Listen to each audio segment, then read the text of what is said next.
कुशल भी समझा रहे थे, काफ़ी सारे फंडामेंटल ट्रिगर्स हैं जो इसके फेवर में आपको बनते हुए दिख रहे हैं। तो स्टॉक में अच्छा एक्शन आपको आते हुए दिखा है।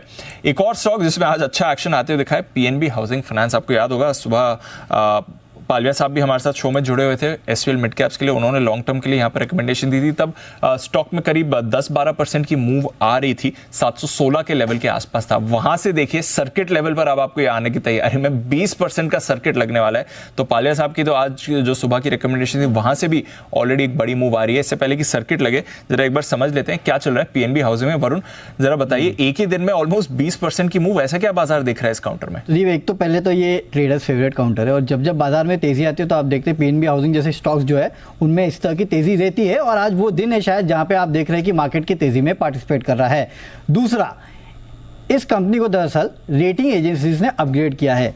इक्रा और कैर दोनों ने इस कंपनी की रेटिंग जो है बढ़ा दी है। इस कंपनी के जो बॉन्ड्स है उनकी रेटिंग को AA से बढ़ा के AA+ कर दिया है और जो बेसिकली रेटिंग जो है वो इनको आउटलुक जो है वो पॉजिटिव से स्टेबल किया। पॉजिटिव से स्टेबल करना मतलब डाउनग्रेड करना नहीं है, जो अपर नॉच की रेटिंग है उसमें स्टेबल रेटिंग जो है वो इन्होंने दी है। तो ये भी एक अच्छी बात होती है इनके लिए। अब रेटिंग एजेंसीज का क्या कहना है? इनका कहना है कि देखिए देश की तीसरी सबसे बड़ी हाउसिंग फाइनेंस कंपनी और आगे भी इस कंपनी की ग्रोथ अच्छी रहेगी।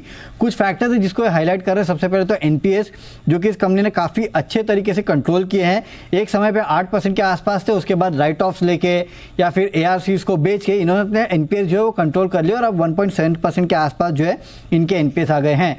एक बड़ा ओवरहैंग इसके ऊपर यह था कि क्या प्रमोटर इस कंपनी में स्टेक बेचेगा।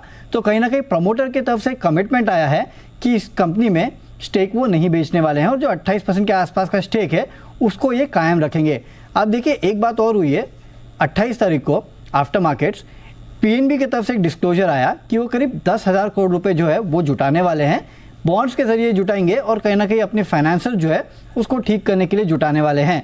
तो मार्केट में कुछ खबरें ये भी है कि शायद जो एक डर था लोगों को कि कहीं हिस्सा बेच के कोई फंड ना जुटाए, वो शायद ओवरहैंग जो है वो इस कंपनी पे से भी साथ साथ खत्म हुआ है। ये भी एक अच्छी बात है इस कंपनी के लिए।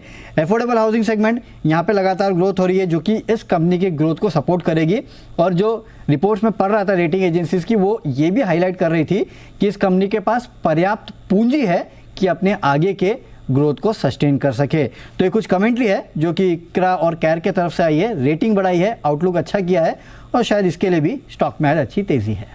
तो एक पीरियड था जब सस्टेन्ड अंडर परफॉर्मेंस स्टॉक में दिखाई थी, काफी कंसर्न से इनके फ्यूचर को लेकर।